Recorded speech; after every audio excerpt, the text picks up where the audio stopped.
afternoon, everyone. Our apologies. We had a little bit of technical difficulties getting ourselves over to the live audio. Thank you for hanging in there with us, and apologize for the music that you were subjected to for a few minutes there. We are going to go ahead and get started with the webinar now and actually be starting a recording. So I'll hold for 1 minute for the recording.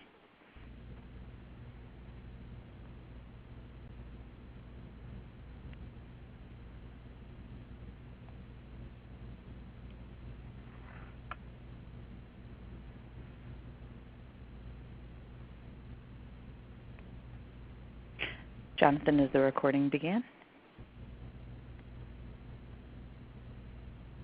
Yes. Okay.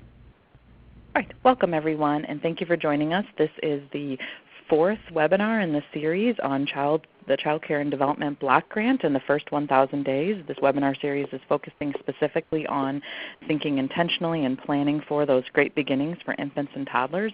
My name is Gina Capito, and I'm a consultant with the BUILD initiative. You are joining us for part 2 of a supply and demand series. Part 1 of the webinar was earlier in the series in May, and I am going to be introducing and turning it over to Danielle Fuentes-Johnson, who will be moderating our webinar this afternoon.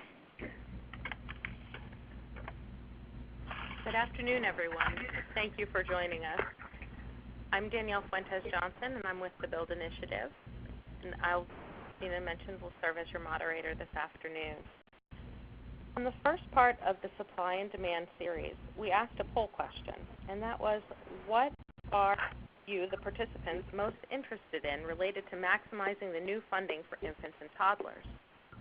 What we found was that 60% of you indicated that increasing the supply of infant and toddler care would be your top priority.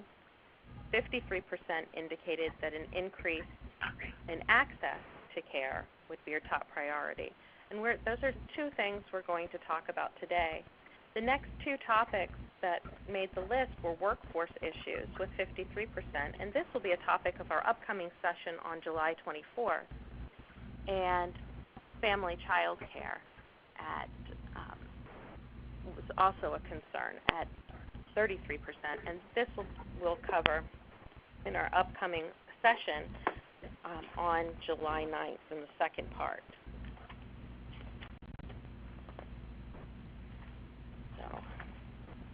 In part 1 of the series, Building Supply and Demand for Quality Infant and Toddler Care, we discussed that historically, infant and toddler care is hard to make financially viable, and programs need a lot of programmatic support to sustain and maintain quality. In that session, we discussed several strategies that we'll review in a moment for the financial strategies. Today, we'll be focusing more on programmatic support. In that first session, we heard from Stephanie Schmidt, one of our class partners, who shared some key ideas for expanding supply of infant and toddler care, which included direct contracts for quality infant and toddler care, expanding access to early Head Start, payment rate increases, and startup or equipment material grants for center or family child care, and support for non-traditional hours. As you can see, some of those cross over into both financial and programmatic. And today, we are going to focus, as I mentioned, on programmatic supports to increase quality infant and toddler supply. And we're lucky to have with us Sherry Cleary, Executive Director of New York Early Childhood Professional Development Institute, Jeannie Thoma, Infant and Toddler Coordinator and Early Care and Learning Council, and Jennifer Cannell, Program Manager, Early Head Start Child Care Partnerships Program in Alabama.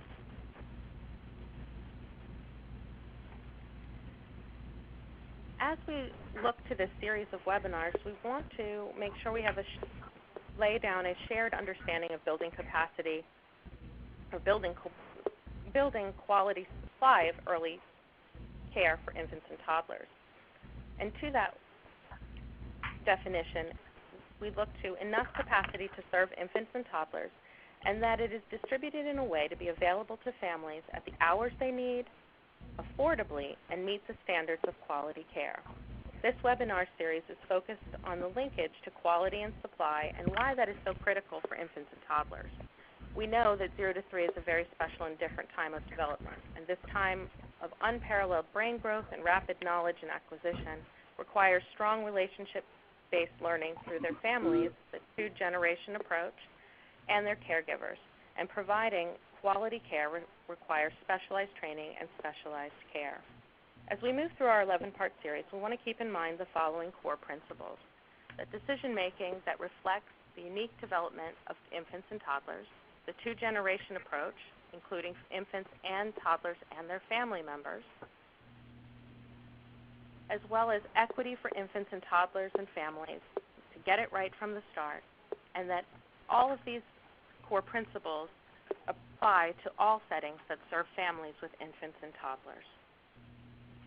On today's session, we're going to review strategies to build quality, explore state-based strategies with New York, explore quality program model with Alabama's work as an early Head Start Child Care Partnership grantee.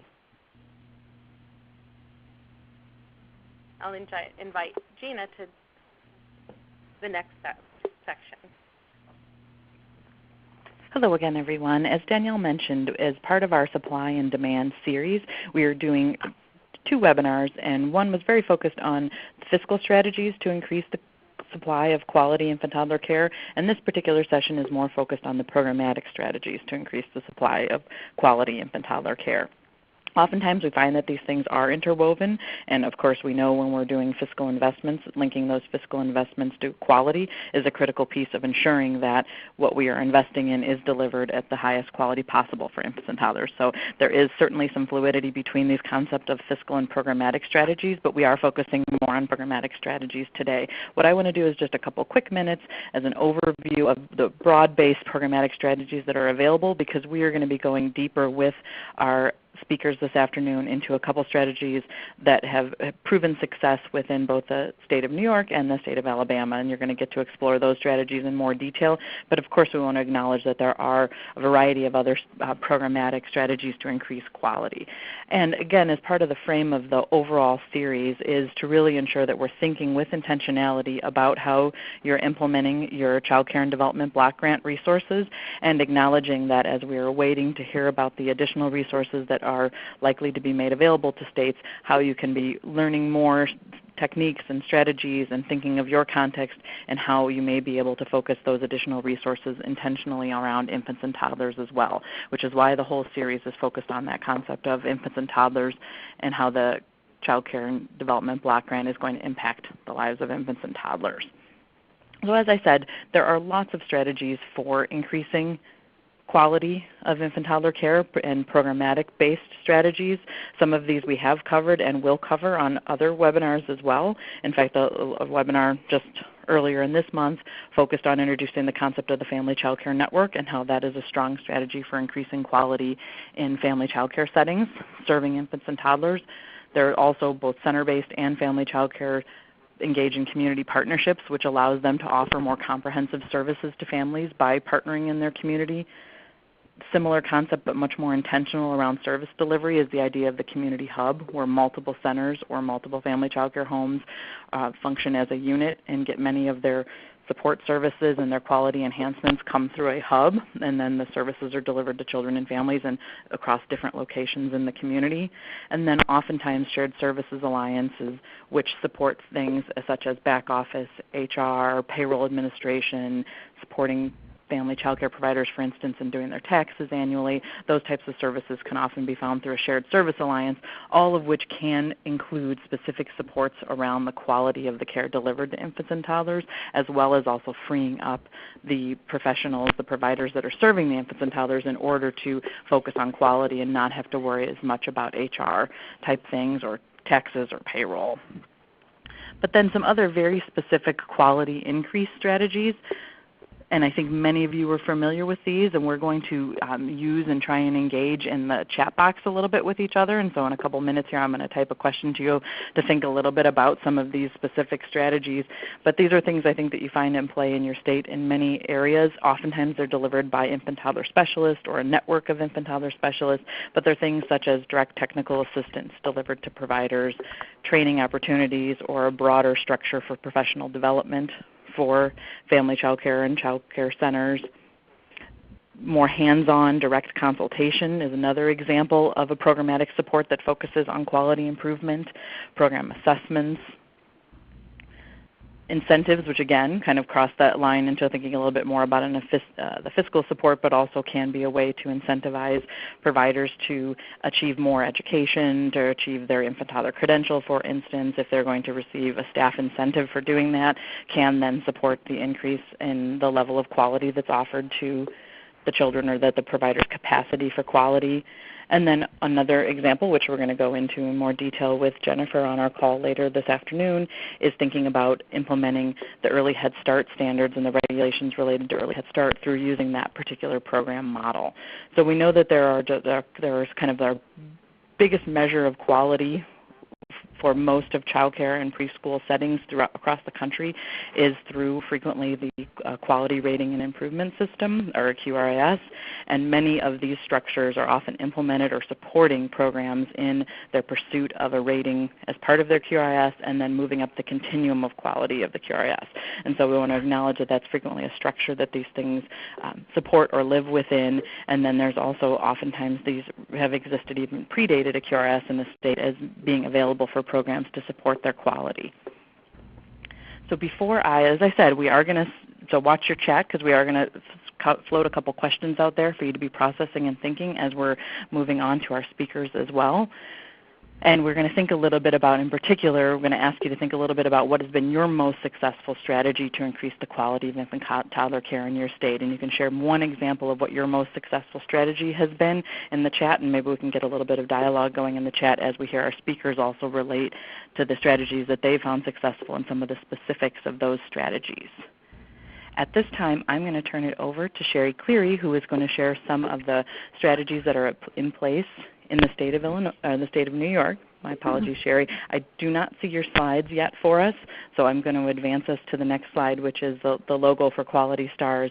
And Sherry is going to speak right now a little off the cuff for us. Sounds great. Thanks, Jenna. And I apologize in advance. I've got less than 10 minutes, and so I'm going to be very brief and quick. So if you could see my slides, you'd see two photographs, one of an infant and toddler family child care setting, and one of an infant-toddler classroom in a child care setting. And that's because our quality rating and improvement system, known as QualityStarsNY, serves children and the workforce in programs, sites across the state in all 10 of our economic development regions, and that includes child care, family child care, Head Start, Early Head Start programs, pre-K in both schools and in child care centers. And some of you on the webinar may know that New York has quite a significant number of pre-K sites across the state. And so we have been very actively involved in pre-K, but also equally as committed to infants and toddlers. At least half of the sites we're currently working with serve infants and toddlers. So if you were to see our second slide, you would see the components of our quality rating improvement system, which, by the way, is a point system. So each and every standard comes with points, and people are able to earn or document their compliance with the standards and therefore earn more points. And so the four components of our system are the learning environment. Second is family engagement. The third is staff qualifications and experience. And the fourth is management and leadership. And I simply want to point out that there is this very holistic way that we've taken to looking at quality improvement. We acknowledge that leadership is critical in any quality improvement initiative and in any early childhood program. But equally as important is family engagement and the way we support teachers and the rest of the program staff. And then the other thing I would say is that in New York, health appears in every one of our 4 components. And so health is a connector, if you will, and right this minute we're working with our State Department of Health to even enrich that even further. And in large part because we are so integrated with infant and toddler quality, that becomes very, very important. But no more important than any of the other 4 categories. It's just integrated in that way. And then our model is a 5-star system that looks at assessment, a quality improvement plan, then leveraging resources available to us to fund and support that quality improvement plan, and then re-rating. So it's a continuous quality improvement approach. It won't come as a surprise to anybody on the phone that oftentimes our political constituents will say, and when is a program done with Quality Stars? And we are quick and clear to say that Quality Stars is forever. Your participation is forever. There's always room for improvement, and that we have adopted a continuous quality improvement approach, which is very comforting to the providers who are engaged. The participants want to be in this system for the longevity. And so in keeping with the resources that we apply to this, no money exchanges hands. There are no awards for reaching a new star level. All of the resources are provided to leverage the quality improvement plan, but always those efforts are paid for by Quality Stars so that programs never have to worry about the money of it. So if somebody takes some courses to earn a higher credential or degree, we pay for that so they don't have to worry about reimbursements and that kind of thing. If somebody needs new blocks and some new cribs, we purchase those and have them delivered. So again, there's some quality control in that, and it makes it easy for the providers. So that's a little bit about our model. The standards, there are 75 standards across those 4 components that I mentioned earlier, and yet there are some standards that are particularly relevant to infants and toddlers. However, when we built the standards in a statewide effort, we made sure that every standard was for children from birth through age 5. And so this has always been for New York a birth through 5 continuum, and will continue to be that way. Some of the standards that may feel particularly relevant to infants and toddlers include our authentic assessment approach. Programs of all office are expected to assess infants, toddlers, and preschoolers 4 times a year. Responsive practice is a theme throughout all of the Quality Stars work. So being very individually based and child-centered. We expect for infant and toddler children to be on their own schedule, to be fed on demand, et cetera, et cetera. Quality of interaction is a huge component of Quality Stars, and so finding new ways to measure that, to train people to think about how to be more responsive and to have richer quality of interactions is important to us. We use a lot of strengths-based approaches in our coaching and mentoring to help people move to a strong quality of interaction. Breastfeeding is extremely important for every program to honor mothers who choose to breastfeed and to make it easy for them to continue to breastfeed once their child is in family child care or center-based care.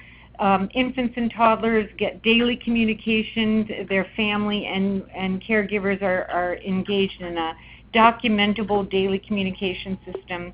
And then I want to just say one word about our workforce work. In New York, according to licensing, infant and toddler teachers in the city, they need an associate's degree. In the rest of the state, they can have a collection of things that enable them to be a teacher, but they don't need a degree.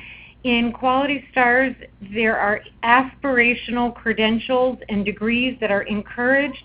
The more you have that's tied to your actual work, the more points you get. And we spend considerable resources helping people attain those higher levels of degrees and credentials. So the last slide I had originally designed for you was to just talk about our investments with a little bit more detail. Higher education is our top priority. Professionalizing the workforce is one of the most important things we think we do. And that workforce includes our leadership and goes again back to this notion that teachers of infants and toddlers, given that the science tells us it's the most important period of life, we think that the most qualified people should be in those sites. So the sky's the limit. If you want to get a master's degree in infant and toddler education, Quality Stars will help you get there. In addition to that, and it probably goes without saying, professional development is very, very important, but takes a second seat to higher ed. And then surely equipment, materials, supplies, from our perspective, getting children out of high chairs and getting them in low tables and low chairs sitting in small groups is important to us, so that they can experience social settings that complement their development. And then, of course, minor repairs and renovations as sites might need. We find that some family child care homes need little adjustments to ensure that their homes are really stimulating and nurturing for infants and toddlers. And I certainly would add that centers also oftentimes need minor tweaks and adjustments to help optimize their environments. I'm going to stop there and beg your forgiveness because I have to leave, but I'm happy to answer questions if they come. I'll just do it later. I don't know how that'll work, but Jenna will tell me. So yeah, Sherry, we can. So yeah, we will have questions from the chat, and we can field those your way if folks have particular questions on the investments and the approach that Sherry outlined for Quality Stars in New York. We can definitely still feed those over to Sherry as she has to run to another meeting. She just had a little bit of time that she could join us this afternoon and share the overview, which we really appreciate. Okay. Thanks so much. It's a pleasure to be with you, even for a little while. Thank you.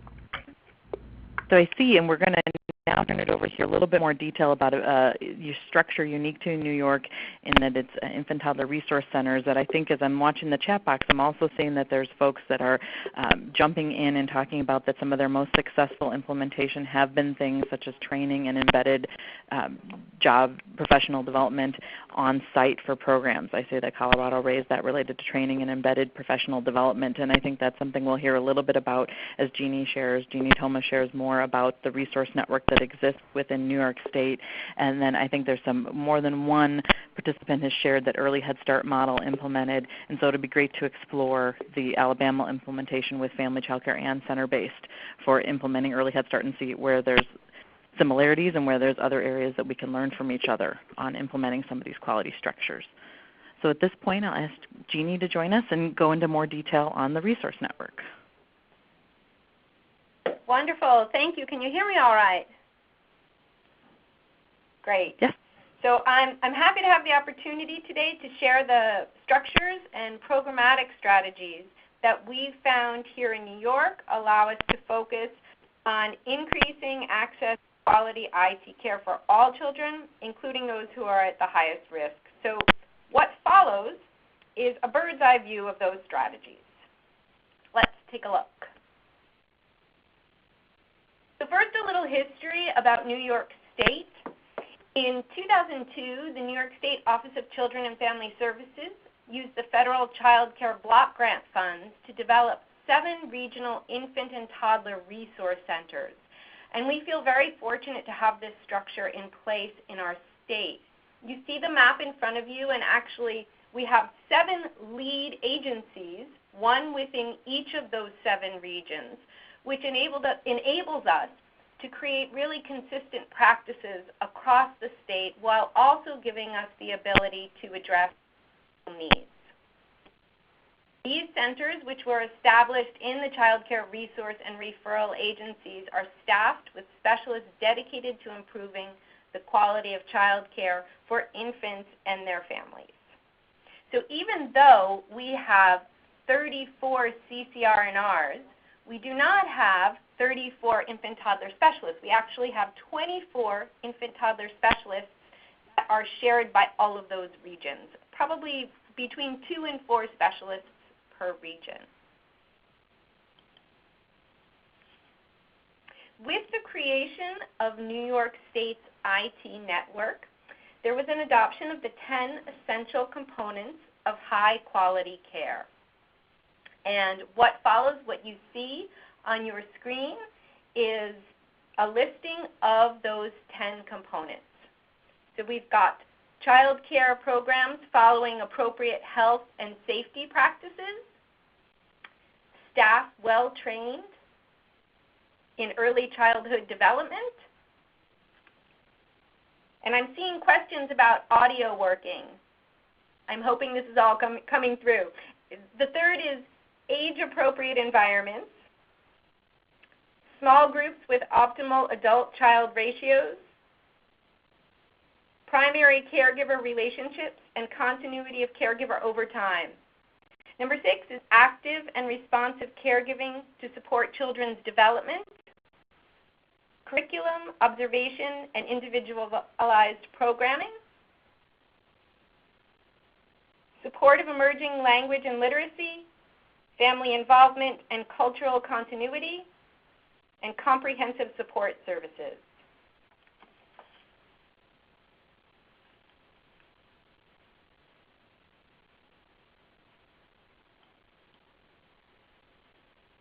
So a little bit now about the role of infant-toddler specialists in New York State. Again, we have 24 infant-toddler specialists across the 34 CCRNRs that are serving child care providers. And their role is to improve the quality of child care by providing resources and training on best practices, supporting regional OCFS licensing and registrars with best practice information, and response to site-specific referrals for technical assistance.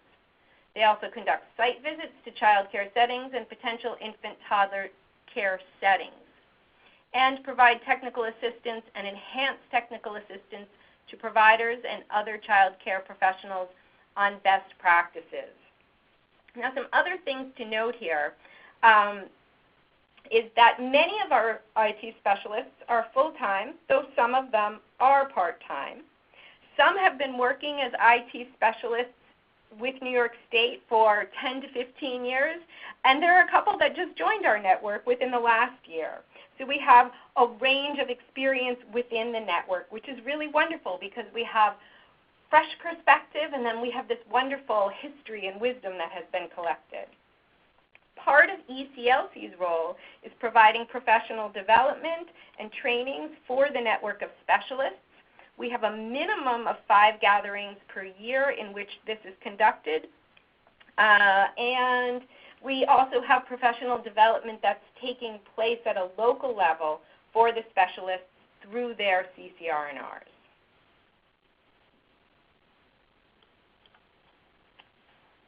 So some of the programmatic approaches to increasing the supply of quality care in New York State, the structure that we have that we're very excited about is the pyramid model, which focuses on promoting social and emotional competence.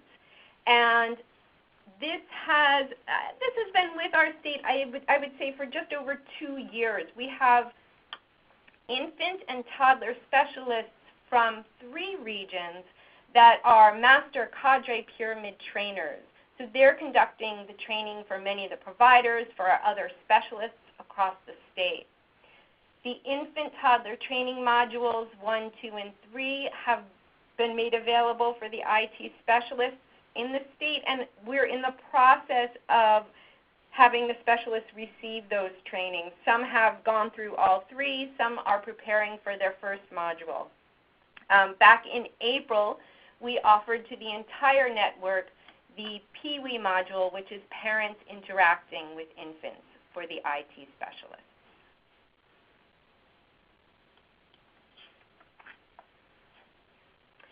Another aspect that we have taken a pretty deep dive into is increasing awareness about adverse childhood experiences in the state and their impact on children, families, and providers, with a goal of building a trauma-informed infant-toddler network. And there are a number of things that have taken place across the state over the last year that have contributed to that work. The screening of resilience, the film The Biology of Stress and the Science of Hope, is something that we've offered to the IT network and the CCRNR network on a bigger scale. There was also a wonderful regional ACEs symposium here in the Capital District. It was the 5th annual symposium that took place at the Empire State Plaza. And Dr. Nadine Burke-Harris, who was featured in the film, and a leading advocate for universal screenings for ACEs in pediatrics, was the keynote speaker at that symposium. She was joined by James Redford, who was the director of the film, and a panel of specialists from Chief of Police in Albany to Director of CDPHP, pediatricians. It was really a rich gathering, wonderful conversations, incredible building of awareness. And we continue to look for ways to support the development of resilience in adults and promoting self-care with the belief that we'll be giving them the tools they need that will allow them to show up for the children in their care with more presence and more compassion. And I think I have time to share a little story that Dr. Harris presented at the presentation. There was a school that she noted in California that had a very high incidence of expulsion and suspension rates, and they brought in a 4-month program on mindfulness for their staff, administrators, and teachers. And by the end of that 4-month period, the rate of suspension and expulsion had dropped to 0. And so we look at that and say, wow, those are such powerful tools that we can be putting in the hands of adults and the providers that care for the children. Moving along, we also have gotten very involved in a partnership with 2 other statewide agencies and our network of CCRNRs to promote CACFP. We're working through a grant from OCFS. We're now in our 3rd year, and we've partnered with Hunger Solutions New York and New York State Network for Youth Success to conduct lots of outreach for providers to increase awareness about the benefits of enrolling in CACFP, another way to increase quality care. We've had a lot of success using something that we've referred to as provider information bags to increase enrollment. And these bags have contained recipes and information about CACFP, some trainings that we've recorded and access to those, along with things that would be used in the kitchen that a provider who's enrolled in the program would be using. So that's been a very positive experience for us as well. Jeannie, can I just ask you a question? Were you finding that providers were not accessing or utilizing the Child and Adult Care Food Program as a revenue source, or that the many that were eligible to use that to cover their food costs? Yes, there are some that were not using it simply because we've done an assessment of barriers, and for many it's a sense that the paperwork and the time that is needed to participate was greater than they felt the trade-off was. So we've really been focusing on education about that and the many benefits that are available to the program, and how once you just get through that sort of first 2 months of creating a new habit, it really is such an amazing program, and that, yes, it does put money in their pocket to help support healthy eating. We're actually looking at this quarter creating a number of videos in which providers will be sharing their experiences, those who have either been promoting the program and involved in it for a very long time, or those who have just joined and have seen what a positive impact it can have for them. I highlight and ask the question because I think that might be one of those areas where that we shouldn't make assumptions that because there's children that are eligible for the food program that all providers are accessing it at the level that they could be, and that might be an interesting point of thinking about ways to make sure that they're maximizing all of their resources. So thank you for that. And there is a question specific to the materials in your bags. If the bags for the food program include kitchen utensils, you mentioned some materials in the bags. Yes, they did. Those were among them, and I can share some details on that following the webinar if you like. Great. Thanks. Sure. So we've also looked for different ways to leverage the power of the network to increase the supply of quality child care. 2 years ago, we conducted a parent survey about access to quality care in New York State, and that was done in participation with our CCRNRs across the state. Based on the result of that survey, we created a report about accessing quality care in New York and the barriers and the challenges that parents face, everything from finances to availability. And that has been a really positive tool for us to be using. We are currently collaborating with Child Care Aware on a mapping project that also looks at availability, access, cost. We have a strong business leader engagement program here at ECLC in which we reach out in connection with our CCRNRs to the businesses in the area and build awareness about the importance of quality care in the different regions across the state, and really educating and drawing links between how we can be working together in those ways. And then working in collaboration with the New York AEYC as well. Actually, just the other day, one of our colleagues from New York AEYC presented a wonderful webinar on the IT credential available here through New York State. We also have had the opportunity to participate in a New York State initiative to advance the quality of infant-toddler care, and that has involved stakeholders from New York State's IT child care system, examining and strengthening policies and practices, utilizing a tool developed by the Child Care State Capacity Building Center, and strengthening policies and practice across an aligned sector. So focus areas include continuity of care and collaboration between child care and early intervention as well. Jeannie, there's a couple questions back to the engagement with the businesses, the business group. One of the questions was around whether it's just educating providers, and then also any examples of how businesses are working with child care. Absolutely. So we have one of my colleagues heads this up, and she will go out to different parts of the state and have, say, breakfasts with different businesses in the area and invite them to a talk on the importance of providing care in their area and how they benefit from making sure that their employees have access to quality child care. So it's educational for the businesses, and then where these connections are really strong, there are wonderful collaborations that are happening as well. I hope that answers the question. My colleague Fanny would be the one to really dive into that, and she has so many wonderful resources. So we can also follow up on that too and provide access to more information there. Okay, great. We can put those on the landing pad for the webinar series. Wonderful. Got lots of tools there. Oh, let's see. I guess I skipped back. The theory of change is another regional strategy that is used by each of our IT lead agencies across the state.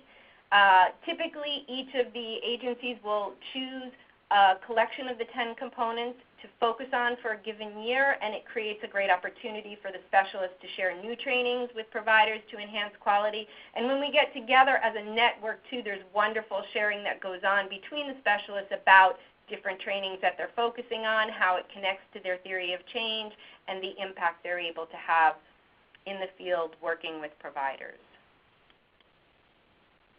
And a few other specific examples there. For example, there are partnerships between licensing offices and IT lead agencies across the state. In Rochester, New York, for example, all licensors are receiving IT pyramid training. In Buffalo, they are partnering with the regional program Help Me Grow, in which early developmental screenings take place, and there's a great collaborative effort between providers, parents, and pediatrics. And then also encouraging legally exempt providers to make the transition to become family care providers as another way of increasing supply of quality care in our state. And I think I'm running out of time, so I am going to say thank you very much, and I'd be happy to follow up with those other resources that we touched upon. Thanks, Jeannie, so much. You're right. There are several other questions for you in the chat box, and I apologize, everyone, because we do want to make sure that we give plenty of coverage to Jennifer and Alabama's Early Head Start Child Care Partnerships, but we will make sure that we answer your questions either in the remaining time in the chat, or we will follow up and answer the questions after the webinar. Fabulous. Thanks so much, Jeannie. Thank you. So now let's hear about the Early Head Start Child Care Partnerships model as implemented by Alabama as a state grantee, working with both center-based and family child care programs. Jennifer? Thank you. Well, good afternoon, everyone. My name is Jennifer Cannell, and I'm the Program Manager for our Early Head Start Child Care Partnership Program with the Alabama Department of Human Resources. So our department administers the CCDF program for the state, and we're also responsible for child care licensing. In 2015, we received the Early Head Start Child Care Partnership Grant that enables us to serve 566 infants and toddlers throughout the state of Alabama. And we're now in the 4th year of that program. So today I've been invited to share some of the programmatic strategies that we've utilized to help us increase the quality supply for infant and toddler care. But while we've used these strategies in the context of our Early Head Start Child Care Partnership Program, the strategies that we're going to share today can be replicated to increase the quality supply of infant and toddler care without even having a partnership grant and just using the CCDF funding alone. But before I start there, I would like to go ahead and share with you just a brief overview of our program. And Jeannie, if you could advance my slide, I think my little screen's freezing up on me and not letting me advance it. But just to give you an overview of the program, before I discuss the strategies, we'll just do a little overview. We serve children and families in 29 counties throughout the state of Alabama. And the way we're structured is we partner with 7 Head Start agencies. Those agencies partner with 20 different child care centers, and we have a total of 50 center-based classrooms.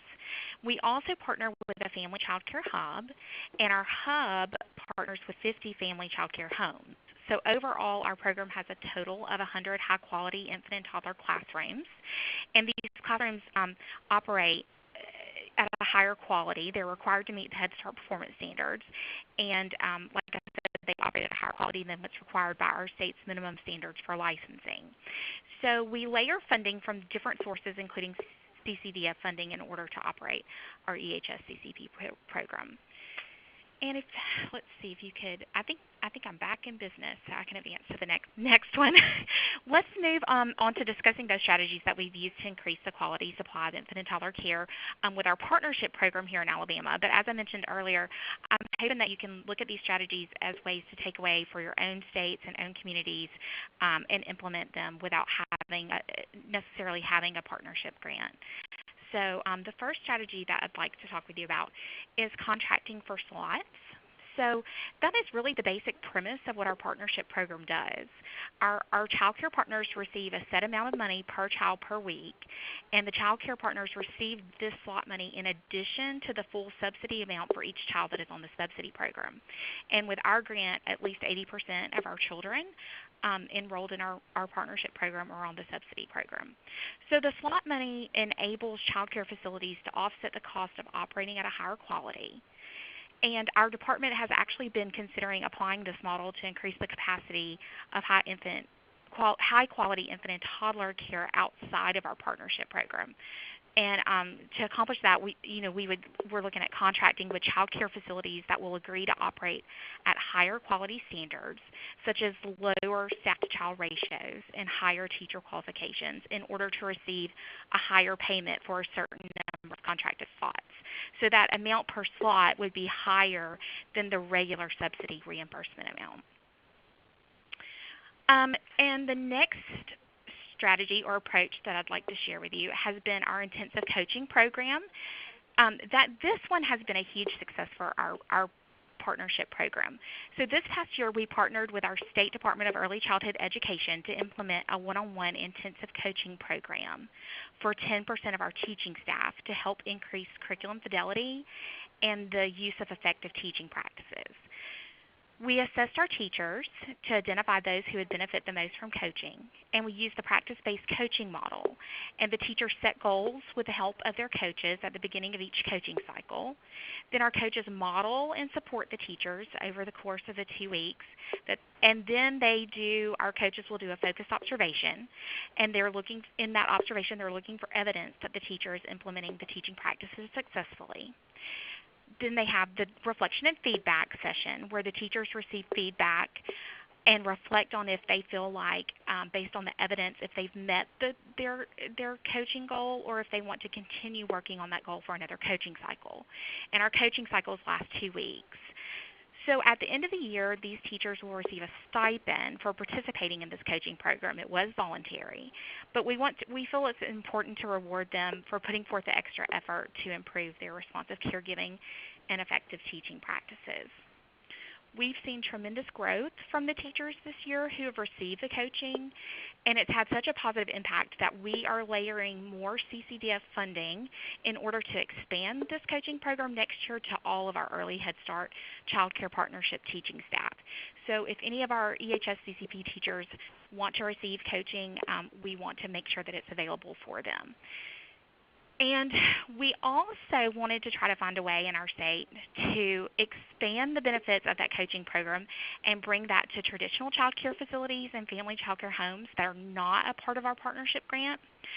So one area that we really felt we needed to focus on was the area of social emotional learning and development, especially because of the rise of the number of children that we're seeing with challenging behaviors, and with the new CCDF regulations, which limit the suspensions and expulsions. So starting this fall, we're utilizing CCDF funding to implement a quality initiative where we're going to offer intensive coaching to 100 classrooms each year to help teachers work with children that have challenging behaviors. So we're excited about that, and that's one way that we've even taken the strategy that started with our partnership model, and we're bringing it over to affect other traditional child care facilities and family child care homes within our state. So Jennifer, can I just float you Sure. one question? I had a question, Sure. I think it might have been a couple items back, but there was a question about the percent increase of the slot price. Are you requiring that a certain percentage of that goes to increasing the teacher compensation in particular? Yes. So we are in the process now of finishing up a wage comparability study with our partnership program. And once that is complete and we have the information, we are planning on implementing a minimum salary scale. But we are not there yet, but we are working to get there because we do feel that's important. But we just needed the research and everything to know what our salary scale needs to be. So we are moving in that direction. Okay. Thank you. Okay. So moving forward, another approach that has increased our quality supply has been to provide comprehensive services to our children and families. Comprehensive services that are required by Head Start are not often usually offered by traditional child care centers or family child care homes due to a lack of resources. But it's a great way to increase quality because you're treating the whole child in the family. Some of the comprehensive services we provide include child development and education services, including additional support for services for children with disabilities. So we administer developmental screenings, use an observation-based assessment tool to track growth over different developmental domains. We offer health services such as nutrition, education, mental health consultation, and hearing and vision screenings. And we offer family and community engagement services, including family partnership agreements that help parents work on goals they have identified. We give parents the opportunity to participate in a research-based parenting curriculum, so they have the opportunity to practice parenting skills. And we also offer parents and children transition services to help make the transition out of our program a successful one. And to give you a way of just an example of how we partner to offer health services to our families, I want to tell you about our care coordination program. We partner with our State Department of Public Health to offer care coordination services to our families. And the goal of care coordination is to promote quality health care. All of our children in our partnership program are enrolled in care coordination, and a social worker is assigned to their family. The social worker assesses the needs of the child and the family regarding health care. The activities of the care coordinators include helping parents maintain a medical and dental home for the child, helping families access needed medical services, and educating families on the benefits of preventative health services. The social workers assess for barriers that could be hindering an individual's medical care. For example, oftentimes in rural areas of our state, transportation is an issue. So if a family cannot access a medical home due to transportation issues, the care coordinator will work with the individual to determine if there's an alternative medical home that is more accessible, and or help the individual determine a way to make health care a priority using other resources that are available to access necessary medical treatment. Finally, I wanted to share an approach that has helped us to support and increase quality with our family child care. We do have a large amount of family child care homes that are in our partnership grant. As I mentioned before, we have a total of 50 homes, and we serve 198 children as part of that family child care hub. So our family child care providers face a unique set of challenges, and one of the most common issues that we see with them is that they feel more isolated, or they are more isolated than a traditional child care facility might be that's center-based. So as part of our partnership program, we have a mentoring initiative for our family child care providers. Our family child care hub has assigned a mentor to each family child care provider when they come under contract and begin our program.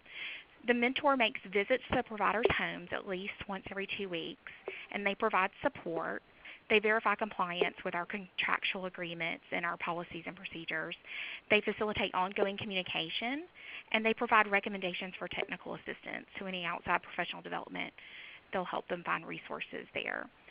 And then having a mentoring program to support family child care providers is certainly something that can be accomplished with a quality initiative outside of a partnership program, and we've seen that's a good way to keep those family child care providers connected and support higher quality in that way. So that's an overview of some of the strategies that we have found to be successful. I hope that you can see the possibility of adapting these strategies in your states and communities, even if you don't have a partnership grant. And these approaches have certainly helped us in Alabama to increase the quality of infant-toddler care here. So I will turn it back over to Jeannie. Thank you so much, Jennifer, for sharing the experience that you've learned in the process. I want to ask the participants, was there anything you heard that surprised you or that you would like to plan to explore further? And while you contemplate that, Jennifer, we have a question in the chat. Are the mentors paid or volunteer, and where do they come from? Are they former providers? Yeah, our mentors are actually paid. They are employees of our Family Child Care Hub. So as part of our contract with our Family Child Care Hub, we provide enough funds for them to have mentors. They each have a caseload. And some of them were former family child care providers. They all have a child development background and they meet a certain educational requirement. And so they do all have experience, and they are very familiar with the family child care model. And so we have found that it has worked very well with our state. Fantastic. Thank you. Any other questions for the partnership, Early Head Start? We have a question. Who employs the folks who do the care coordination? How many families and programs are on their caseload, and do they work directly with health care? So take it one step at a time. So, yeah, our partnership is with our care coordination is with our state's Department of Public Health. And so the social workers that are the care coordinators are actually employed by our State Department of Public Health. And I would have to get some more information about them on their actual caseload, and so we can get that and put that on the landing page. Now, as far as do they work directly with health care, so they are working in a social worker role, and they do often communicate with the healthcare providers to follow up. For example, if one of our families is having trouble getting a copy of the immunization certificate, or they can't seem to get a response, or they're too busy, they have shift work and the doctor's office is not open to get that when they communicate with that and can have medical medical documents communicated back and forth. They do communicate with the health providers. We receive reports back from them directly for us, and it helps us with part of the comprehensive services that we are required to provide as part of the Head Start performance standards with our health comprehensive services. And so that's a little bit of how that works. So this was a program that our State Department of Health already had, and so we just teamed up with them because it was an effort that they were already putting out there, and we just contracted to make sure that all of our children could be included in that program. Fantastic. We have two questions related to contracting the slots. One, okay. Are there state funds used for contracting slots or just federal? And then also, does a participant or the provider have to have a certain quality star level in order to partner with for a contracted slot? Okay, so in Alabama, we're about a year into our QRIS for our child care, and we're right now center-based child care, and right now we are in the pilot process for our QRIS for family child care. So while that might be something that we require in the future, right now they are not required to have a certain star level, although we have talked with many other states that do require that, and that is something that as our QRIS system grows, that we hope to implement that as well. And remind me what the other question was. I'm sorry. Oh, is there state funding or is it just federal? So the way that our contracted slots work now, because we're an Early Head Start Child Care Partnership, those are covered with federal funds, and then our program, our child care partners, in addition to receiving that contracted amount for the slot for the child, they also receive the full subsidy amount if the child is also on our subsidy program. So I hope that answers that question as well. So folks, if, as individuals are thinking about the idea of implementing, say, like a lookalike program such as the Early Head Start model, what we're hearing with Alabama is that Alabama actually became a grantee for Early Head Start Child Care Partnerships before they launched their QRIS. So while I understand from the implementation with both centers and homes that there was some work to make sure that a site would be a strong partner, right, Jennifer, that would kind of be able to carry out the regulations, but there wasn't a star rating available to look toward. That is correct. That is absolutely correct. And it looks like we have a question about the average cost per child. So for our center-based, we pay our center-based providers $135 per child per week, but that's based on our rates here in Alabama. And then for family child care, they receive a minimum of $100 per child per week. And the way our family child care hub does those payments is they will increase the amount based on different quality factors, such as the education the education that the provider has. So if they have a CDA, they make one amount. If they receive their associates, they make an increase. It increases their payment up from there. So it's a base of 100, and it goes up from there. And 135 for our center-based. Fantastic. Thank you. Follow-up question to that is that combined early Head Start and subsidy amount per child? That's a good question. So no, it is not. So that is only what they receive on the EHS CCP federal funding. So in addition to that, they're receiving the full subsidy amount. So they are receiving both. So pretty much they're receiving, it ends up being, it depends on our area because, of course, we have different subsidy reimbursement amounts for different regions. But it ends up being around 200, I would say. But again, it's just going to vary widely with your state and your community. Cost of living is so different in different areas. But that's that's what we felt when we calculated the cost of what it would cost to have high quality care. Looks like we've got another question. How many hours of the day is EHS focused, and how many hours of child care? So the way that the partnership model works is that it's different than a traditional early Head Start model, and there's not wraparound care or before and after hours. So if the child is in our care, then the child is supposed to be, the center has to meet the Head Start program performance standards any time that the child is in our care. So it's not that the child could come in at 6 in the morning and then at 8 o'clock our EHS program is going to begin, and that's when the lower ratios begin. They stay in those lower ratios and within the same quality the entire day. We are required to provide support the needs of working families. So we offer care for a minimum of 7 hours a day and up to 10 hours a day depending on the needs of that family and their work schedule. Fantastic. Well, I think that's going to bring us just about to the close of our meeting. I would like to thank all of our speakers, Sherry Cleary from New York, Jeannie Thoma, and Jennifer Cannell. I would like to also invite our speakers and Gina to, if you have any final thoughts on what we've discussed today or the overview of building supply quality infant and toddler child care. I'll open that to our speakers first. This is Jeannie.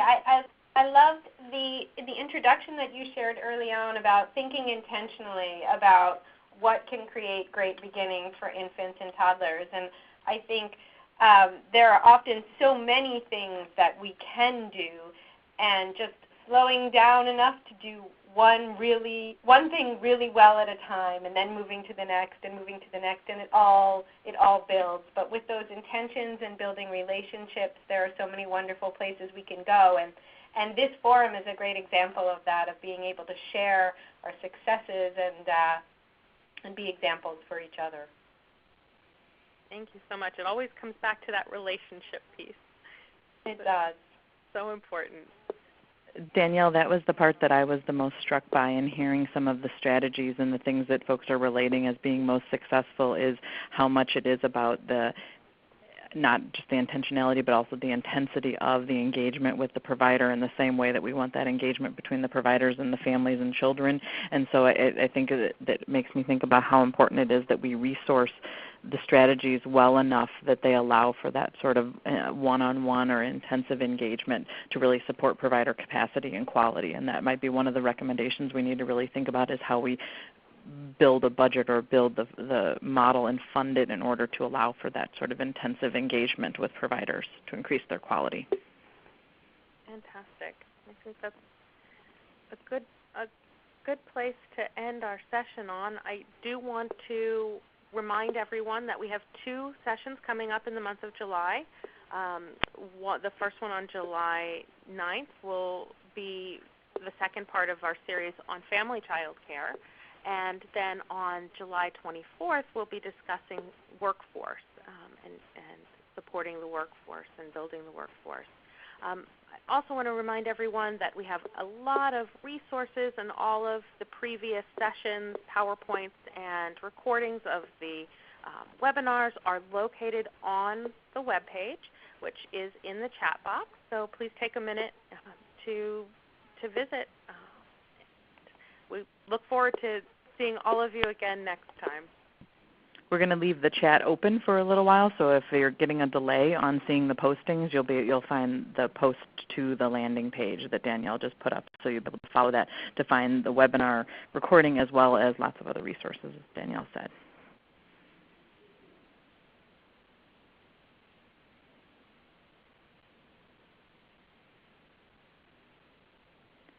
Thank you to all of our speakers this afternoon, and thank you all for hanging in with us on the technical difficulties that we had at the outset. We appreciate everyone being able to participate. Take care.